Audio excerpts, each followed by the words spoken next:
So this is this awesome heat pump lab equipment. I'm going to lead you through how to use it. This thing gets pretty loud, so I'm going to lead you through before I turn it on, and then we'll come through and look at everything up close as if you were here. What we have is this plugged into the wall that's going to be powering it. We have that plugged into a kilowatt meter so we can measure the wattage coming to this whole thing. We could also measure the kilowatt hours, leave it plugged in over time if we wanted to see how it goes, but we'll just be using the power and maybe the current rating on it. This has a few modes. We're going to be putting it into cooling mode, and then these are labeled depending on the mode. So we're only going to be in cooling mode. When this is in cooling mode, this is our condenser, and in here we have a sight glass so we can see our working fluid. Out of this condenser, cooling direction goes this way. We have a sight glass so we can see what's in there. And then we have pressure and temperature sensors right here coming out of the condenser in cooling mode.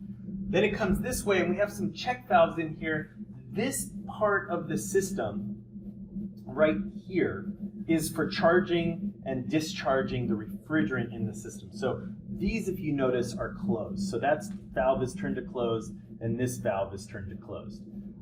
This one is open, so the working fluid is going to come this way. Our refrigerant is going to come this way, then through this, and down here, this one's closed, so it's going to come through this, up here, and then we have this flow meter.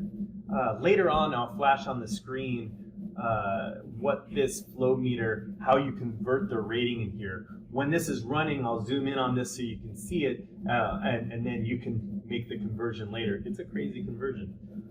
Coming out of our flow meter, we have these three different systems. This one's closed, this one's closed. These are different types of expansion valves. We're going to be coming through this one, the most basic expansion valve we can do, which is a capillary tube. So here we have our working fluid coming through here, comes through this way, cooling comes down, we have another pressure and temperature sensor, comes down, another sight glass, comes down through our evaporator. We have a sight glass in here, comes this way, so we have a sight glass there, pressure and temperature, and it comes out this way, and then into our compressor. So this is the thing that's going to be loud. We'll be running that compressor, and out of this compressor, we'll come back through here. This is just a valve that allows you to switch between heating and cooling. It'll come the cooling direction. We can measure pressure and temperature again, sight glass, and come through our condenser. The system is now running at steady state. Here we have our amp reading. That's the amps just for the compressor. And then the kilowatt, which is measuring the whole system. That's going to include the fans that are running our condenser and our evaporator. Here you can see you can change our item here to 116 volts and 4.6 amps.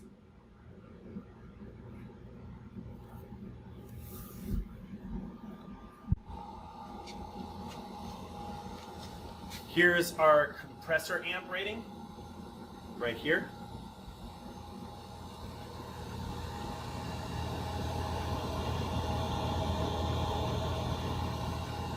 Let's come to our compressor. Here's our compressor. It's going to be warm to touch pretty soon. So think about what's coming out of this. It's coming this way. And then here are our pressure and temperature sensors coming out of our compressor.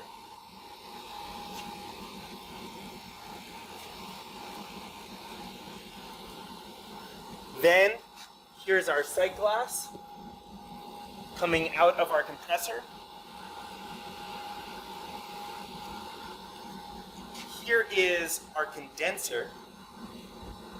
This is our condenser. I'm going to go ahead and measure its dimensions, but also look at that sight glass. So here are the dimensions on the compressor. There's that dimension. And here is this dimension. There. Let me get that a little bit better for you. There you go. And then really look in there. I don't know if you can see it well, but in there you can see the working fluid moving. Something that almost no one ever gets to see. You're actually seeing this working fluid as it goes through the condenser. Coming out of this condenser, you can see here, there's a couple bubbles, but those eventually will go away. What you're seeing in there is the liquid. And then here is the pressure and temperature on those. You can use pause to get those readings. It's coming out this way. It's coming down, across. And here's our flow sensor. So you'll see that that ball's moving around a bit, and I'm going to have to give you a conversion to figure out the flow rate from this, and then you're going to have to do some work with that. But there's the ball. You can use pause and pick wherever it was, or find the average for this cycle.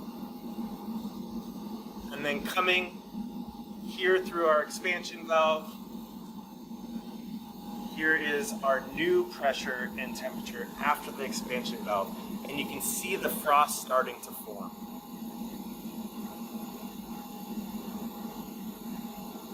Out of our expansion valve, you can see the working fluid there. Then it's going through our evaporator, and what you can't see is that this is some cold air. You can see the working fluid in there. I'll go ahead and measure these dimensions, but remember the evaporator and the condenser, they're going to be the same object, just different part in the cycle. There's that dimension, and you can see that. I'll do it this way. Oh, there's that dimension. Maybe you want it from there. All right.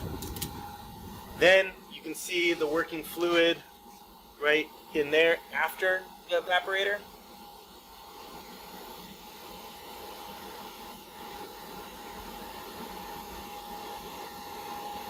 And then here is the pressure and temperature.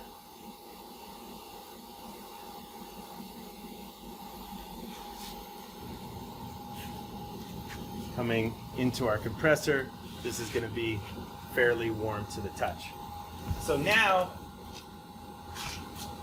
let's take an ammeter and see the wind speed and the temperature leaving this. So here's the condenser. Put this about this distance, and we'll zoom in on that, and what you're going to see is that it's 26.6 degrees Celsius, or 26.7. Well, you can see it. These units you might not be able to see. These units are in FPM, which are feet per minute. There it is, about between 760 and 780. Looks like the average is 760. Now we're going to do that on our evaporator. So here we are on our evaporator. We find that the wind speed is about 780, and you can see our temperature coming down. Let's wait until it stabilizes.